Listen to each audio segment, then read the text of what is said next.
Whiplash is a thrash metal band formed in 1984. Tony Pertaro is one of the most underrated guitarists. He plays guitar on every record and sings on almost every album. I recently had the opportunity to have Tony on my podcast where we talked about many things as well as the entire history of the band Whiplash. So what I decided to do here is take everything discussed about the band's timeline and edit and rearrange everything so it tells the entire band's history in chronological order. If you're interested in just seeing the podcast I did with him, I will have the link in the description below for you to check out. Well, here it is. This is the entire story of Whiplash told by the founder of the band. I present to you Power and Pain, the story of Whiplash. My first electric guitar, my parents bought me when I was 5 years old. And then I took it seriously in ninth or 10th grade and went to Berklee College of Music in Boston. And that was when I started writing music right after I got out of Berklee, and had a band in New Jersey where I grew up.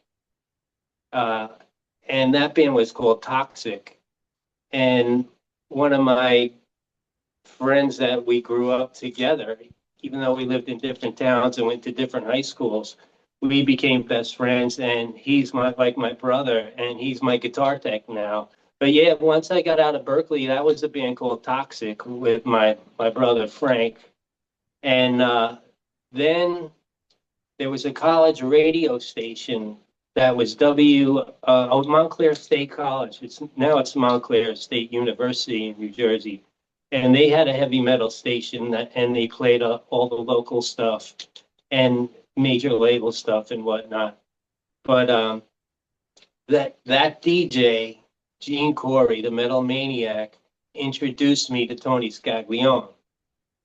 And he was in the band Jackhammer. And Tony ended up inviting me over to their rehearsal studio. And they were three-piece, but they didn't have anyone singing. So I kind of liked what they were doing. And there was a mic sitting there, and I never sang before. So I just grabbed it and started singing. And then 2 weeks later, they called me up and said, "Hey, we want you to join Jackhammer." So I kept both bands going for a little while, then got more serious with Scaglione. I think Gene Corey, the DJ at the college station, really recognized his talent and thought it would be a good idea for us to get together, and which it definitely was. And then we ended up cleaning house with that band and getting Tony Bono on bass. Then we made a few demo tapes, and back then there was no EPKs, no electronic press kits. So we took black and white 8x10. We had cassette tapes and a one-page bio, filled them in envelopes, and sent them out to probably 10 different labels. And we had written contracts back from 6 of the labels. So when Roadrunner told us, "We'll change anything you want on the contract," we signed with Roadrunner. And then that's when we ended up going in and recording Power and Pain in Brooklyn at Purple Light Studio, it was called, with Norman Dunn producing that one. Yeah, so that transition from Jackhammer to Whiplash, if you can touch a little more on that, how on that bridge between bands, why did it morph into Whiplash? Well, the thing was, when we started doing demo tapes, we were still auditioning singers, and I just couldn't find anyone to sing it the way I heard it in my head.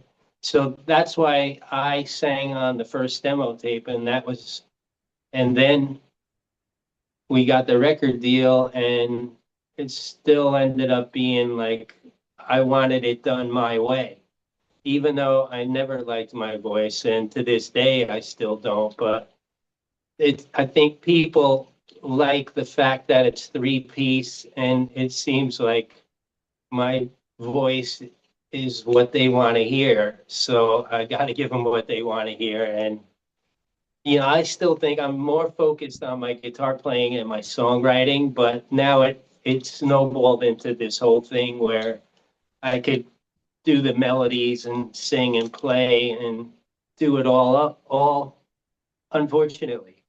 Yeah. Well, it's kind of like a Dave Mustaine thing where your voice is so recognizable and fans connect it so much with the music of Whiplash, especially on like that early material.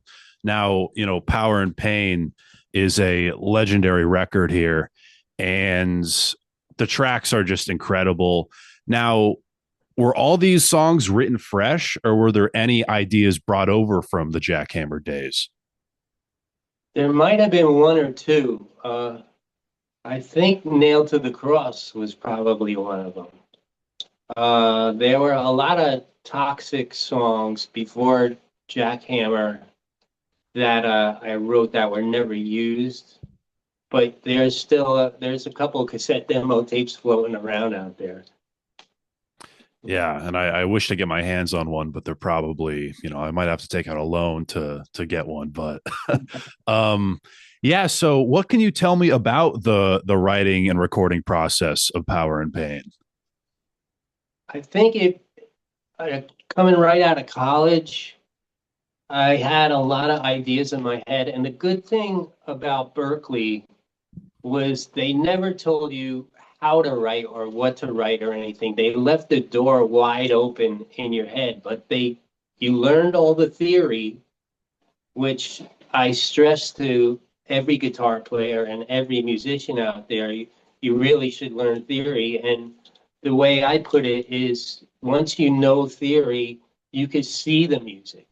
You could picture the notes written out in your head, especially in my case, it's notation, but I know tab is very popular now. That's why I'm also using it in my Bloody Licks series. But yeah, I think when you know theory, you could picture like, let me try moving this note up higher or lower.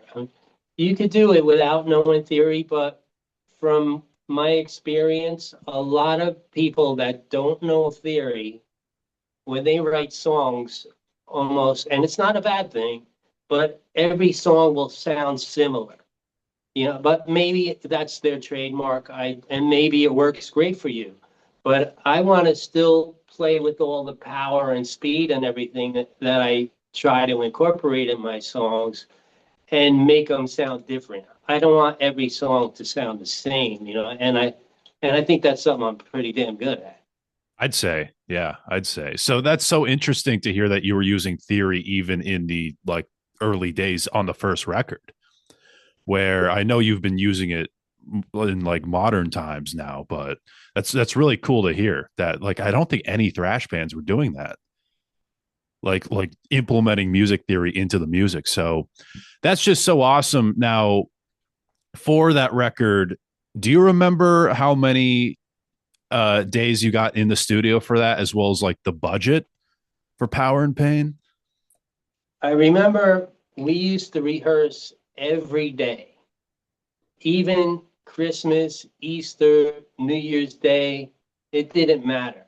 But we were so tight that I would go over to Tony Scaglione's place and where we used to rehearse. And we were so tight, we would run through the whole set in 45 minutes to an hour and be in and out of there. And I think that was a strong point that really helped us in the beginning. They say that if you want to learn how to play guitar, you have to put in 10,000 hours before you really become a guitar player. And we may have put that in just in the matter of time that we were Right. there. But I think we were so tight by the time we went into Purple Light Studio that it wasn't more than 2 days probably that it took.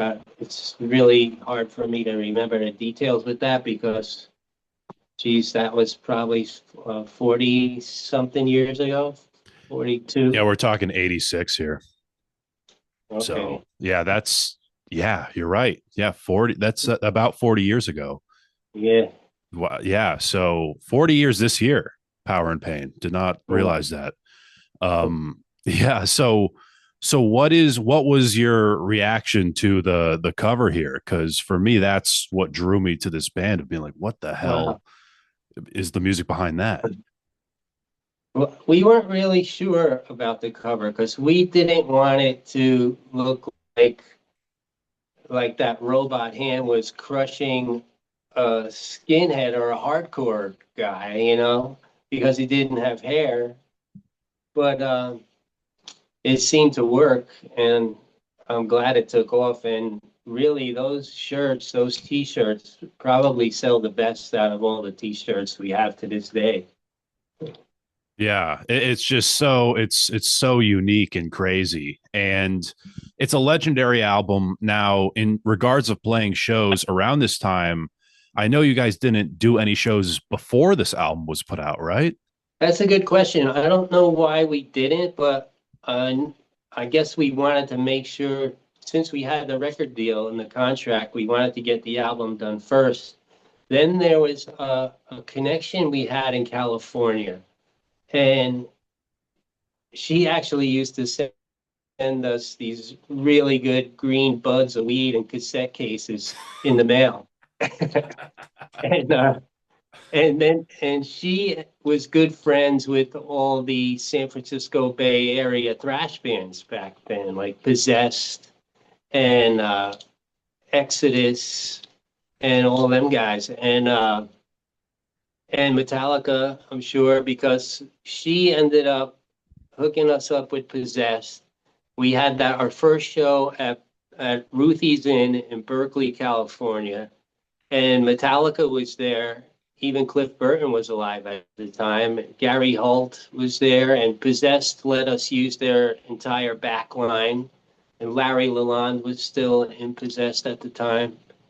And I used his Marshall Stack. And that was our first show ever, right, in Berkeley, California, at Ruthie's Inn. So that was pretty cool. That's Always insane, good. especially for a debut. Did you like playing live? Did you feel any pressure going into that, especially with everyone like at that show? We did. We did. I'll tell Yeah. you why. Because we got there a few days earlier than the gig. And when we went over to Possess House and watched the videos of their crowds going wild, it was like the first time we ever seen crazy stage diving and stuff like that. And it was like, oh my God, what's going to happen when we get up there and play? It was really good. We had a great time. That's awesome. I like what an insane debut. I think that's maybe the most iconic of like any real thrash band. Like just like Ruthie's in, especially with everyone there and like a Jersey band. Like that's just so crazy that you It guys was went pretty like much. literally across the country. So after that, how do you recall navigating the New York music scene after that when it comes to like playing shows and everything? I remember we traveled a little. We went and did some shows in the Midwest, like Chicago and that area, and down the East Coast, halfway down the East Coast, like Washington, D.C., and down there. And we did some local shows too. This place called the Show Place in Dover, Sneakers in Passaic. And I remember coming back from in a van from touring, and somebody's socks stunk like sweat socks, like Swiss cheese. It was so nasty. We couldn't wait to get out of the van. But we did make it all the way down south to Florida, where we recorded the second and the third album down at Morris Sound Studio. So Okay. So in Tampa. yeah, so Take It to Mayhem. Now, when it comes to writing that record, how soon after Power and Pain did you begin like the writing process for the follow up? I think it started pretty soon after that, but before that, we were playing a lot of shows at like CBGB. We must have done 10 shows there.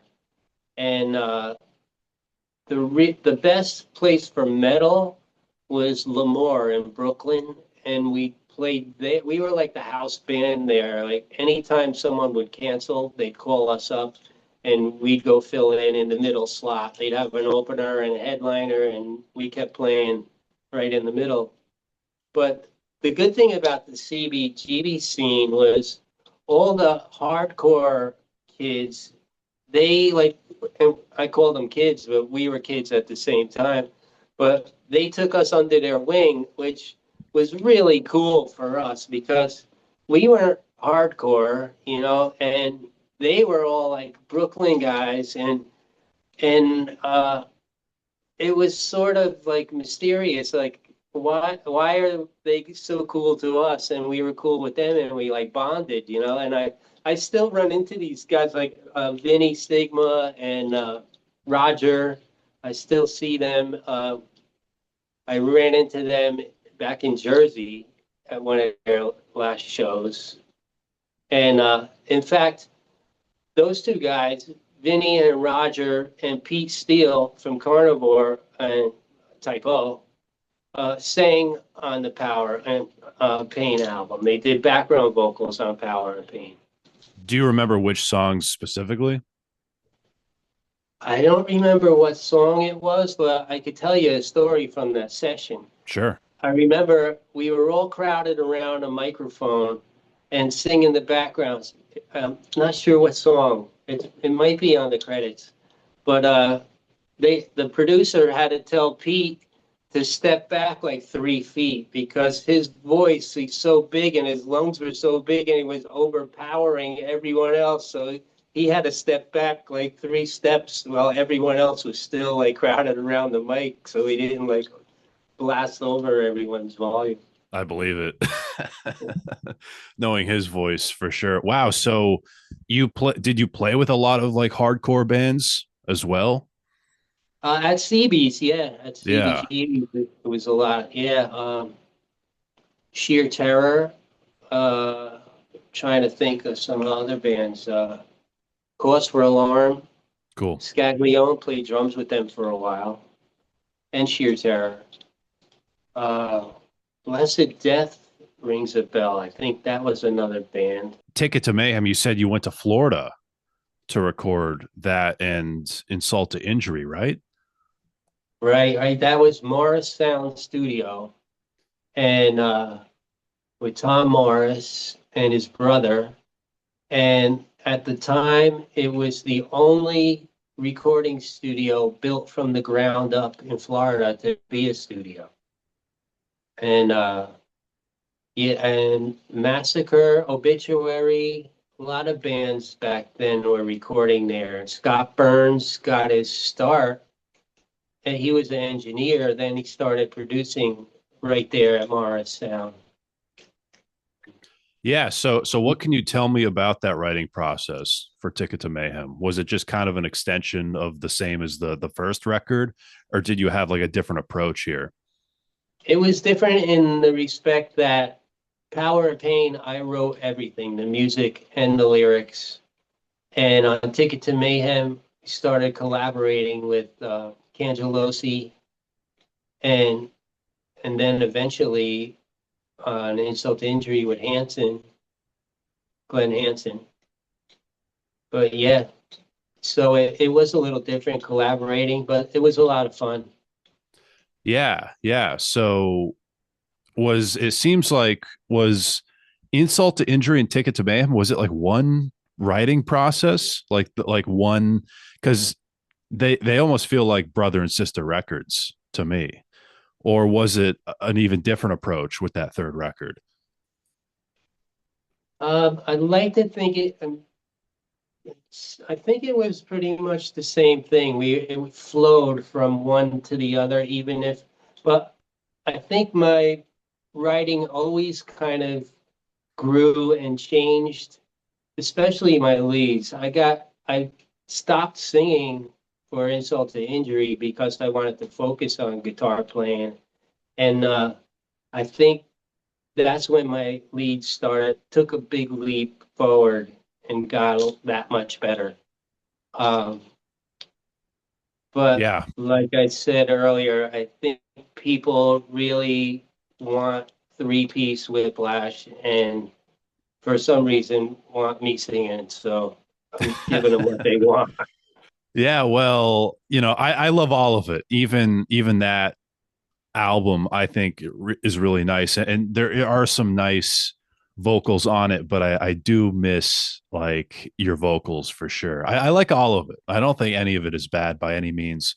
So around this time, this is really kind of like the first era of the band. These first three records.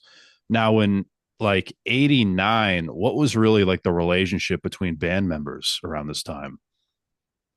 89, was that the third album? Yeah. Yes. It was good. Everything was going good. Yeah, I don't remember any problems. I mean, I'm pretty easy going guy and easy to get along with. I'm not like a real like yelling and screaming boss to my band members. I do, I am the one that makes the final judgment of what goes and what gets edited out, but it's never like this is this and that's it, no matter what you say. I'm always, it's still a democracy. '89 to '96. How do you reflect on that time in your life and where Whiplash was at? That might have been when I took that 10-year hiatus from Yes. that was, well, my mom passed away, and then I got married and had kids, and at the same time the record business was, there was no barcodes. I mean, on the I mean barcodes, like UPCs and stuff where they could keep track of your sales. Oh, got it. Yeah. So it seemed like I heard from one of the record company execs that we sold between 40 and 60,000 albums at the time. And that kind of took the wind out of my sail, because here we are, young kids, loving making the music and getting all the glory from it. But it turned into a business, and they were the ones making all the money. So that was a big part of, well, you know what, just to get out of these contracts, I'm just not even going to do it anymore. And it was so discouraging that I never even wanted my kids to get involved with music because I got ripped off so bad. So how do you reflect on that return to Whiplash with Cult of One? And you get a little bit of a lineup change here as well, too. Yeah, that was when Scaglione came back on that album, I believe, and Yes. he suggested Rob Gonzo on vocals. That album was one of my favorite rhythm guitar sounds that I got. That was recorded at Tracks East in Jersey, and that Steve Evans was the guy who we worked with on that one. He was in a band called American Angel back then, and then he moved out to L.A. Now he's back in Jersey, I hear, and I actually thought about using him again on this album, but ended up doing it myself. But yeah, that was one of my best rhythm guitar sounds, and I remember we had two Marshall cabinets separated with baffles, and we were using a Marshall head, and it could have been, oh, I don't remember, forget what the other head was, but we were using the power amp from one head, running it through the other head, and then splitting it between the two cabinets with the baffles, and had mics right on the speakers, and then two more mics set back about 8 feet. And I think that was like the best rhythm guitar sound that I had up until that time on that album there. That tone is so good on that record. Thanks. It's Thank it's you. it's amazing. Now with that record, going into a more like groove oriented sound. Do you see this as more of a natural evolution or more of like a conscious decision? It was conscious, but not sure if it was the right one. But I don't regret it. But and I like it. I mean, I haven't heard them songs in a long time, but when I do hear them, I'm like, hey, that was pretty good. So, I think it's underrated. I was, re-listening to it the other day and I'm like, I forgot how good this record is. There's some great grooves and good riffs on it. And even Sit Stand Neil Pray as well. I thought there's some good stuff on that, which came out the next year. Do you have any memories of that record?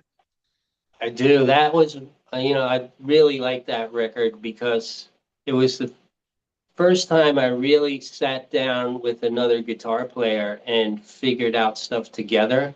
And I had thoughts of getting a second guitar player in the band for a while, but I never wanted anyone that wasn't at least as good as me. And Warren Conditi is an awesome guitar player. And some of the stuff we did on that album, I was really impressed with it. The way we did harmonies and the stuff that he wrote on that was incredible. That instrumental was all him, and that song is just insane It's great. and was Yeah. so much fun to do live. Yeah. Yeah. There's some great hidden gems on those. I think it's just because when it comes to nostalgia, people are so tied to maybe just that first record and then they hear that. But I think there's some great music on those two records. And that's your And is it true that's your daughter on the cover of it is, yeah, I don't know where I read yeah, that, but Sister Neil Pray. Yeah. yeah. I'm not gonna say how old she is now; she'll kill me. But but yeah, she took that picture. Danny Muro did that cover, and he took that picture of it's a huge church in Newark, New Jersey. He had that picture, and then he had a model come in and took a picture of the nun in front of a green screen. And I told him I wanted the rosary beads tied in a noose. And then when I brought my daughter there to take her picture, and she had her hands up in the air like that, I said, "Show me what it's like if you're really cold." So she went like that, and we got the perfect picture. Thrashback, which is maybe the most underrated record from you guys. Like, we got which came out crazy enough a year after Sit Stand Neil Pray, 98, the year I was born, funny enough. And how do you look back at that record and how did all the Tonys reunite for Thrashback? Jeez, I wish I remembered. It was probably just a phone call, and we were like, "Yeah, let's do it." It's usually how and most of those happen. Yeah. and then we ended up playing in Japan too. So eventually with Gaglione, but yeah, that was great. I mean, that album was when I really felt like my guitar leads were finally where I wanted them to be. Up until that point, they were my favorite leads, but I think I even took it up a notch with this new album, to be honest. Yeah. Well, that's And exciting. I love your leads on Thrashback. They're excellent. thanks. The good thing and about playing guitar is I never felt like I knew everything and was exactly where I want to be. I'm always studying and trying to take it a step further. And you'll notice that when you hear this album, there's definitely more added to my leads, like more icing on the cake, I guess you could say. And you, I think everyone's going to see that. I think it took it up a whole nother level. That's awesome. I've just heard that like guitar players have talked about. It's like the more you play, the more you realize the ceiling is higher and higher and higher. And That's there's so so true. much you can always work on and improve on, which is I insane know. hearing these guitar heroes say that. It's like I feel like you've mastered it, but you It's know, like it's like, should I get a seven string guitar? hell no, I can't even figure out what else there is to do with six. Yeah. Yeah. So between 98 and 2009, where was your head at as a musician and just in life going up until Um, Unborn Again? yeah, I think I was just fed up with the music industry and didn't even want to be bothered with it anymore, to be honest. But I did take those classes and had my own project studio at home in my house that I had up in Jersey. And I had awesome soundproofing and a vocal booth. It was awesome. When I bought that house, it had in the basement, it had this one hallway that led to nothing that went back about probably 10 feet. And I was able to have somebody install a door and soundproof it, and it made a perfect soundproof booth. And and actually, that was when I was going to NYU, and one of the finals, we had to get the final done. It was like mixing. Uh, one of the projects was to mix the final mix of uh, the music that they gave you. Everyone in the class had the same music and you had to mix it. And I brought it home and my basement flooded. And there was one patch of concrete in the middle of the basement that was dry. So I moved my desk and everything into that middle dry spot and finished the course and did awesome. But that's when I came up with the title Concrete Island Studio. So now I have Concrete Island Publishing Company, and a lot of my stuff is goes back to those days with Concrete Island because I had that flood in the basement. That's so crazy. Yeah. Yeah. So, with Unborn Again, I think this is another great record from you guys. And it seems like it's a mix of everything that came before it because you have those like very thrashy elements, but at the same time, there's a lot of like groove to it too. Is that the approach with this record, or did that kind of just all naturally happen in the songwriting process? I think a little of both, and having Cangelosi back had something to do with that too.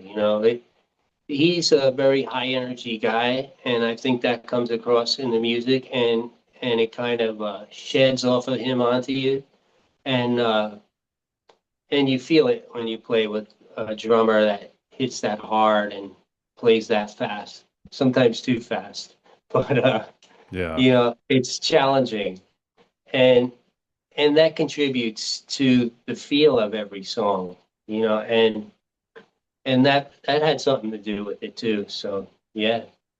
So I assume after this record were you just like done with the music industry again, and you're like every time you approach, you're like I'm just not to be bothered with this anymore. Well, I know, I remember, I don't know if that was the time period, but when grunge took over, and thrash especially kind of took a back seat. So it kind of fizzled out. But then luckily, right when we came back, not I'm not saying that we were the one that initialized it, but it kind of grew at the same time when we started getting back into it, or I did, and put it back together. So, Yeah, but yeah, and this that's this is probably around, the 90s, and this new record coming out, it's been 17 years since crazy. Unborn Again. So I believe that's the longest gap between Probably. releases. Yeah, yeah. So what makes now the time for a new record? I think, every time you come out with an album, anybody, it's you're capturing that piece of your life. And and sometimes, like, I know there was a hardcore band in New York that one of the guys told me that when he's really angry and that's when he picks up his guitar and writes, and that could work for you too. But right now I'm like in this perfect place in my life and I feel like on a natural high and so comfortable. Not that I'm rich or anything, but I have everything I need. And and I just moved out of Jersey down to North Carolina 3 years ago, and I have my project studio here now at home. So most of that songwriting was done right here in my house and recorded right here. And then I brought it over to Jamie King to mix and master, who's down here also in North Carolina. And he's awesome to work with. And I think it's a combination. And also going back to my production classes with Pro Tools at NYU, I I did 21 years at a telecom company, and I was in the union. And at the time, that company would pay for your schooling. So you could take pretty much any course you wanted. So I took the Pro Tools courses at NYU and they paid for it, which was one of the best moves I ever made in my life. And now here I am in North Carolina with everything I need, all the tools that I need, not only at my fingertips, but in my brain. And and to use it all and capture this piece of time in my life where I'm this comfortable and using all the knowledge that I had learned and picked up every little piece of thing from that meant something to me in regards to the music and put it all together. That's what you're going to see on this new album, or you're going to hear, I should say, on this new album. That's really exciting, and I feel like this is kind of the perfect storm right here, because not only are you just in a great place right now, but also with these new skills. I feel like also thrash metal is in a great place right now, where there's so many bands coming up in the modern day, where it's this whole new wave of thrash metal, where there's this pretty popular bands touring right now who are like 17, 18, Oh, yeah. 20 years old, and they're getting a ton of traction. Death Angels bringing them on the road with them. There's so many great ones out there, and I feel like especially fans right now are eager for a new Whiplash record, and this is the perfect time to put it out. Now, you mentioned Pro Tools, so is this album? I assume it's being all mixed on Pro Tools. What about how it's being recorded? Are you like plugging into Pro Tools directly and recording onto that? What does that process look like? I do. I use the interface I'm using is discrete 4. Uh, it's really good. I love it. And it's, what is it? Synergy Core, discrete 4 Synergy Core. And right into my iMac. And then I reamp after everything's recorded. And then including the leads. So I'm putting it all together right here on the majority of these songs. But the drums are all done live in the studio, not in my project studio. Yeah, when it comes to your project studio, are you doing vocals as well from it? Yes. Yeah. Yep. Vocals, leads, rhythm guitar, bass. The only thing that was really done on these last 7 songs down here in North Carolina in the recording studio was the drums and the mixing and mastering. Yeah. And I'll tell you what, and there, one of those albums, the album on Pulverized, Unborn Again, that was. We had a $30,000 budget on that album and spent the whole $30,000, which when I look back, that was friggin' ridiculous because what I'm doing now for, I mean, the 3 songs that I did off of this album that were pretty much done like 10 years ago up in Jersey, I put out about $10,000 on my own, out of my own pocket.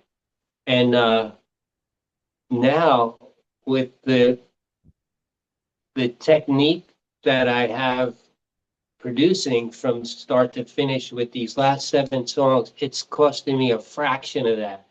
And and it's shocking to hear how it sounds and compare it to the price that of how everything sounded back then and how much it cost out of my pocket, and that was so stupid to spend $30,000 on that album when we could have done it for 8 and I could have bought a Mercedes. Yeah, so you're producing this, and a lot of people have opinions when it comes to production in metal. There's modern production where people might say, it's too bassy in this, but also there's that very raw production where people might complain it's too raw when it comes to thrash metal. What is your approach with the production process and just general sound of this new record? That's a really great question because being my background with my classes at audio production classes with Pro Tools, I want it to be as tight and crisp as possible. And at the same time, I think the rawness is going to be in my songwriting, hopefully from like the Power and Pain style. But so you're going to get that old school songwriting, but it's going to be polished. And I have a little fear, like you said, some people want that dirty old raw sound. And I'm thinking, worst case scenario, maybe I lose 10% of people's feel for it or what their taste might be.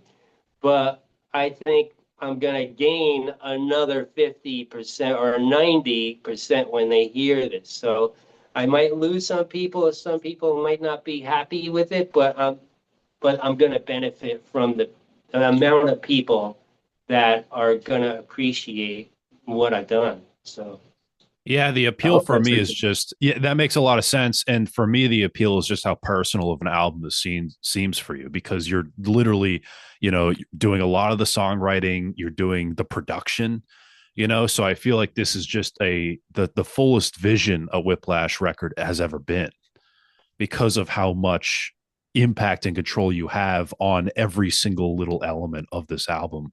So that's very exciting for me to go into this album with. And roughly how long is this record? Are we talking a double LP? Are we talking 30 minutes? Well, I think it's 38 minutes. We don't have a label promoting it. So everything we're doing on our own. And I think people will appreciate that too. So if you like it, spread the word. If you Awesome. don't say anything. It started out where with Power and Pain, I wrote everything. And now with the new album, I wrote everything. So Yeah. it's like it came full circle. It's death! I've just seen death!